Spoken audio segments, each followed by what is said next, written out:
ಸ್ವಲ್ಪ ಈ ಕಡೆ ಬನ್ನಿ.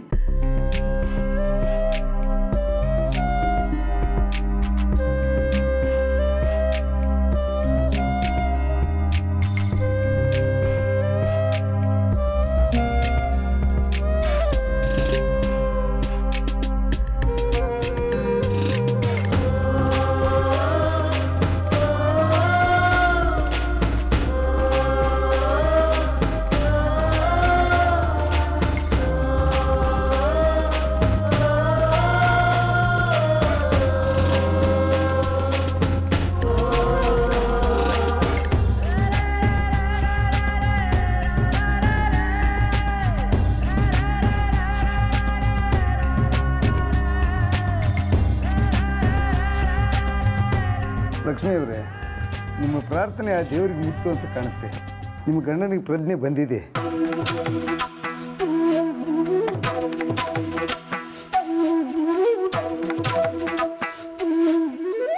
ಅವ್ರಿಗೆ ಇನ್ನು ಯಾವ ತೊಂದರೆನೂ ಇಲ್ಲ, ಹುಷಾರಾಗಿದ್ದಾರೆ.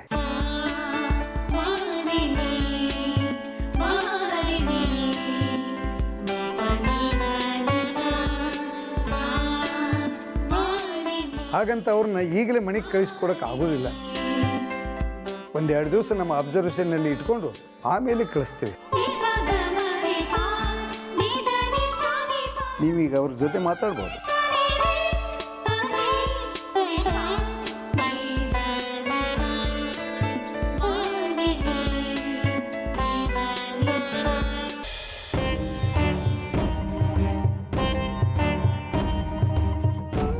ಮಹೇಶ್, ಮಹೇಶ್, ನಾನು ಹೇಗೆ ಕಾಣಿಸ್ತಾ ಇದ್ದೀನಿ? ಚೆನ್ನಾಗಿ ಕಾಣಿಸ್ತಾ ಇದ್ದೀನಲ್ವಾ? ನಾನು ಈ ಥರ ರೆಡಿಯಾಗಿ ಎಲ್ಲಿಗೆ ಹೋಗ್ತಾ ಇದ್ದೀನಿ ಅಂತ ಗೊತ್ತಾ? ಒಂದು ಶುಭ ಕಾರ್ಯಕ್ಕೆ ಹೋಗ್ತಾ ಇದ್ದೀನಿ. ಎಲ್ಲಿಗೆ ಅಂತ ಹೋಗಿ ಬಂದು ಹೇಳ? ಇಲ್ಲ ಹೇಳ್ಬಿಟ್ಟು ಹೋಗ್ಲಾ? ಇಲ್ಲ ಇಲ್ಲ, ನಾನು ಹೇಳೇ ಹೋಗ್ತೀನಿ. ನಾನು ಹೋಗ್ತಿರೋದು ನಿಮ್ಮ ಹಳೆ ಪ್ರೇಸಿ ಲಕ್ಷ್ಮಿ ಇದ್ದಳಲ್ಲ, ಅವಳ ಗಂಡನ ಸಾವಿನ ಸುದ್ದಿ ತರೋದಿಕ್ಕೆ.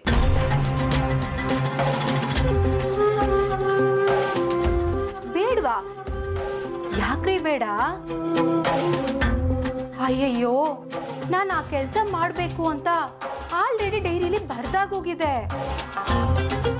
ನಿಮಗೆ ಗೊತ್ತಲ್ವಾ, ಬ್ರಹ್ಮ ಹಣೆಲಿ ಏನ್ ಗೀಚ್ತಾನೋ ಅದೇ ನಡೆಯೋದು. ಈ ಮಂದಾರ ಡೈರಿಲಿ ಏನ್ ಬರೀತಾಳೋ ಅದೇ ನಡೆಯೋದು ಅಂತ. ಯಾಕೆ ಮಹೇಶ್, ಲಕ್ಷ್ಮಿ ಗಂಡನ ಕಳ್ಕೊಳ್ಳೋದು ನಿಮ್ಮಿಂದ ನೋಡಕ್ಕಾಗಲ್ವಾ? ಅಥವಾ ಇಂಥ ಪರಿಸ್ಥಿತಿಲಿ ಅವಳಿಗೆ ಹೇಗೆ ಬಾಳ್ ಕೊಡ್ಬೇಕು ಅಂತ ಯೋಚನೆ ಮಾಡ್ತಾ ಇದ್ದೀರಾ? ಕಟ್ಕೊಂಡವಳಿಗೆ ಬಾಳ್ ಕೊಡಕ್ಕಾಗಿಲ್ಲ ಅಂಥದ್ರಲ್ಲಿ ಅವಳಿಗೆ ಹೇಗ್ರಿ ಬಾಳ್ ಕೊಡ್ತೀರಾ? ನಿಮ್ಮಂಥವ್ರನ್ನ ನಂಬಿ ತಂದೆ ತಾಯಿಗಳು ಕಾಲು ತೊಳೆದು ಮದುವೆ ಮಾಡಿಕೊಡ್ತಾರೆ. ಆದರೆ ನೀವು ಕಣ್ಣೀರೊಂದು ಬಿಟ್ಟು ಬೇರೆ ಏನು ಕೊಡ್ತೀರಾ ಹೇಳಿ? ನಿನ್ನಂತರಿಗೆಲ್ಲ ಯಾಕ್ರಿ ಬೇಕು ಈ ಮದುವೆ ಸಂಸಾರ? ಮಹೇಶ್, ಭೂಮಿ ಮೇಲೆ ಪಾಪ್ಯುಲೇಷನ್ ಜಾಸ್ತಿ ಆಗ್ತಿದೆಯಂತೆ.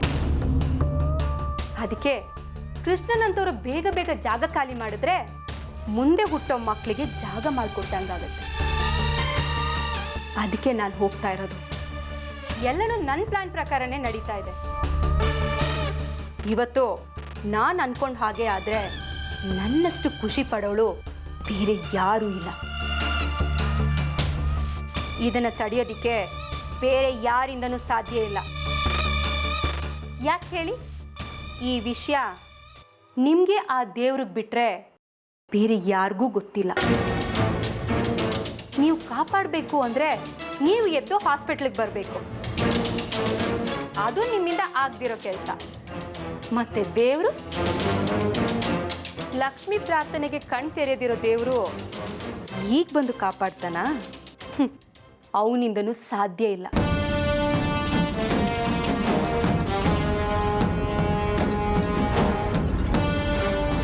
ಮಹೇಶ್, ಮದುವೆ ಆಗಿರೋ ಲಕ್ಷ್ಮಿ ವಿಧವೆಯಾಗೋ ಸಮಯ ಬಂದಾಯಿತು.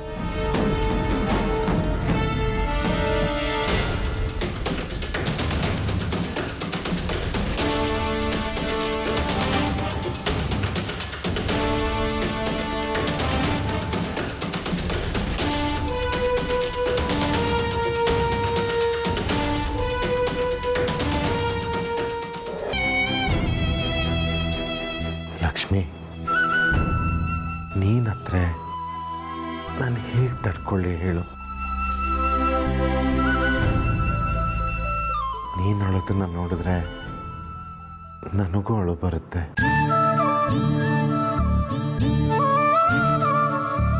ಅಶ್ವರಿ, ನೀವು ಈಗ ತಾನೇ ಹುಷಾರಾಗಿದ್ದೀರಾ, ಯಾಕೆ ಈ ರೀತಿ ಎಲ್ಲ ಮಾತಾಡ್ತೀರಾ? ನೀವು ಅಳೋದು, ಮನ್ಸು ನೋಯಿಸ್ಕೊಳ್ಳೋದು ಇದೆಲ್ಲ ಮಾಡಬಾರ್ದು ರೀ. ಆದಷ್ಟು ಬೇಗ ಎದ್ದು ಓಡಾಡೋ ಹಾಗಾಗಬೇಕು.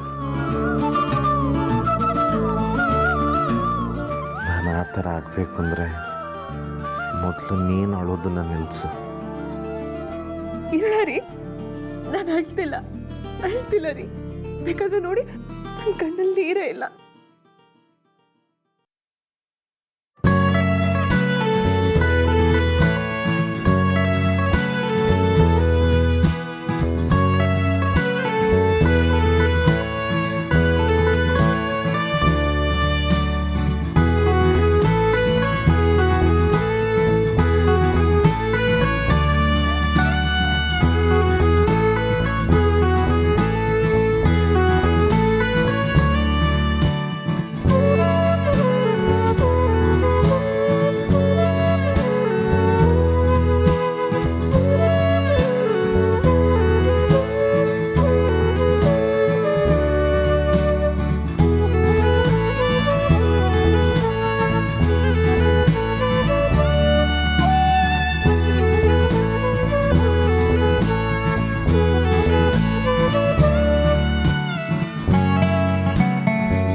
ನೀವು ಮತ್ತೆ ನನಗೋಸ್ಕರ ಬಂದ್ಬಿಟ್ರಿ.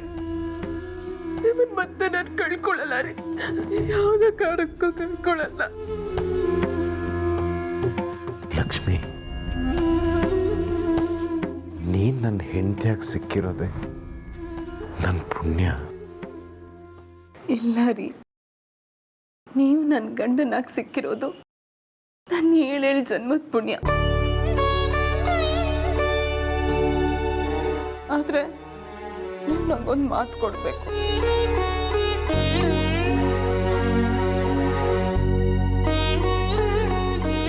ಅದೇನು ಅಂತ ಹೇಳು. ಏನೇ ಸಮಸ್ಯೆ ಬಂದ್ರು, ಎಂತ ಕಷ್ಟ ಎದುರಾದ್ರು ನೀವು ನನ್ನನ್ನು ಬಿಟ್ಟೋಗಲ್ಲ ಅಂತ ನನಗೆ ಮಾತು ಕೊಡಿ.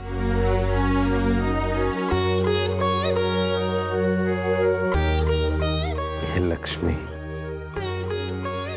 ನನ್ನ ಸರ್ವಸ್ವನು ನಿನಗೆ ಕೊಟ್ಟಿದ್ದೀನಿ, ಮಾತು ಕೇಳ್ತಾ ಇದೆಯಲ್ಲ. ಇಲ್ಲ ರೀ, ನೀವು ನನಗೆ ಮಾತು ಕೊಡ್ಲೇಬೇಕು.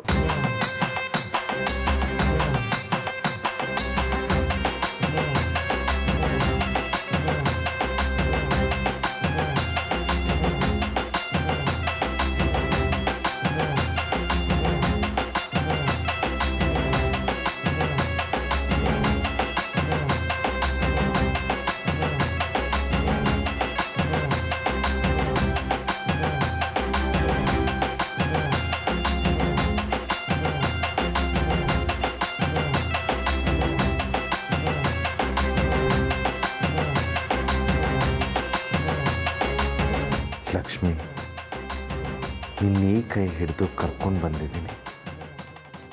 ಇದೇ ಕೈ ಹಿಡಿದು ಹೇಳ್ತಾ ಇದ್ದೀನಿ, ಈ ಜೀವ ಇರೋವರೆಗೂ, ಈ ದೇಹದಲ್ಲಿ ಉಸಿರಿರೋವರೆಗೂ ನಾನು ನಿನ್ನ ಬಿಟ್ಟು ಎಲ್ಲೂ ಹೋಗಲ್ಲ. ನಾನು ನಿನ್ನ ಜೊತೆನೇ ಇರ್ತೀನಿ.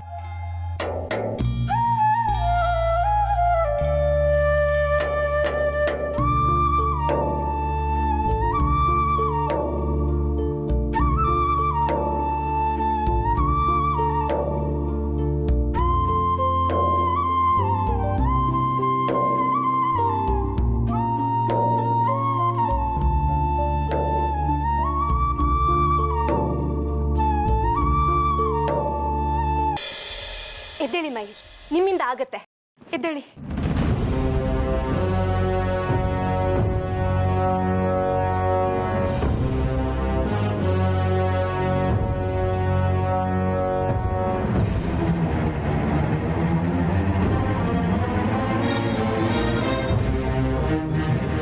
ಮಹೇಶ್, ನೀವು ಮೇಲೆ ಎದ್ದೇಳಕ್ಕೆ ಟ್ರೈ ಮಾಡ್ತಾ ಇದ್ದೀರಾ? ಯಾಕೆ ಮಹೇಶ್? ಆ ಲಕ್ಷ್ಮಿ ವಿಧವೆ ಆಗ್ಬಿಡ್ತಾಳೆ ಅಂತನಾ? ಪರವಾಗಿಲ್ಲ ಮಹೇಶ್, ನೀವು ಆ ಲಕ್ಷ್ಮಿನ ನೆನೆಸ್ಕೊಂಡೇ ಮೇಲೆ ಎದ್ದೇಳಿ. ನನಗೆ ಅದು ಮುಖ್ಯ ಅಲ್ಲ, ನನಗೆ ನೀವು ಬೇಕು ಮಹೇಶ್, ನನಗೆ ನೀವು ಬೇಕು. ನೀವು ಮೊದಲು ಹೇಗಿದ್ರಿ, ಎಷ್ಟು ಲವಲವಿಕೆಯಿಂದ ಇದ್ರಿ. ನನಗೆ ಆ ಮಹೇಶ್ ಬೇಕು. ಪ್ಲೀಸ್ ಮಹೇಶ್, ಮೇಲೆ ಎದ್ದೇಳಿ.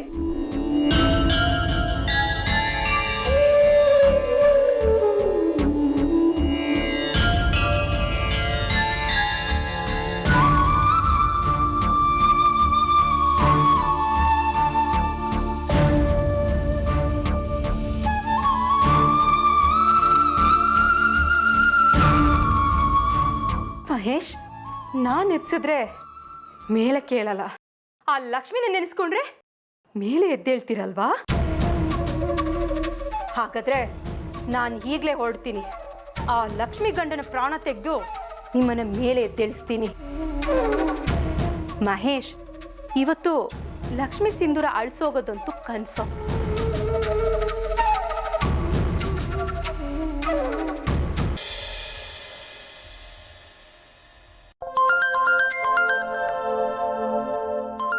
ಸತ್ಯ ಮಹೇಶ್, ಲಕ್ಷ್ಮಿ ಫೋನ್ ನೋಡಿ. ಅವಳ ಅಳೋ ಶಬ್ದನ ನೀವು ಕೇಳಿಸ್ಕೋಬೇಕು. ನಿಮ್ಮ ಬಾಡಿಗೂ ಸ್ವಲ್ಪ ಗ್ಲೂಕೋಸ್ ಸಿಗ್ದಂಗಾಗತ್ತೆ.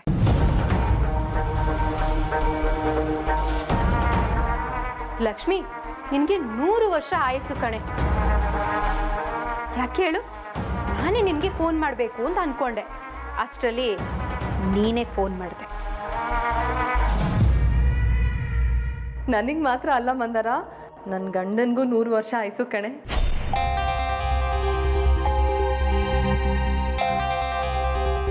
ಯಾಕೆ ಲಕ್ಷ್ಮಿ? ನಮ್ಮ ಯಜಮಾನ್ರಿಗೆ ಪ್ರಜ್ಞೆ ಬಂದ್ಬಿಡ್ತು ಮಂದಾರ.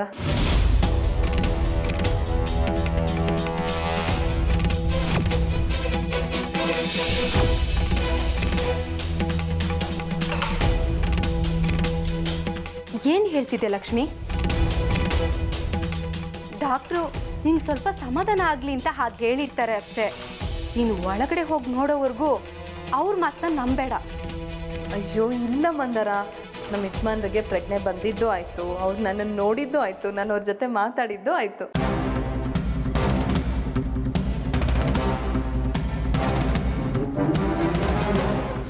ಈಗ ನೀನು ಎಲ್ಲಿದ್ಯಾ ಮಂದಾರ? ಮಂದಾರ, ಯಾಕೆ ಸೈಲೆಂಟ್ ಆಗಿಬಿಟ್ಟೆ? ಅದು ಲಕ್ಷ್ಮಿ, ನನಗೆ ಆಗ್ತಿರೋ ಖುಷಿಗೆ ಏನು ಹೇಳಬೇಕು ಅಂತಲೇ ಗೊತ್ತಾಗ್ತಿಲ್ಲ. ನನಗೆ ಗೊತ್ತು ಮಂದಾರ, ಈ ವಿಷಯ ಕೇಳಿ ನೀನು ತುಂಬ ಸಂತೋಷ ಪಡ್ತೀಯ ಅಂತ. ಅದಕ್ಕೆ ಮೊದಲು ನಿನಗೆ ಫೋನ್ ಮಾಡಿದೆ.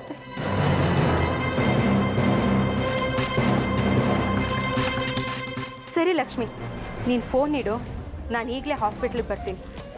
ಸರಿ ಮಂದಾರ.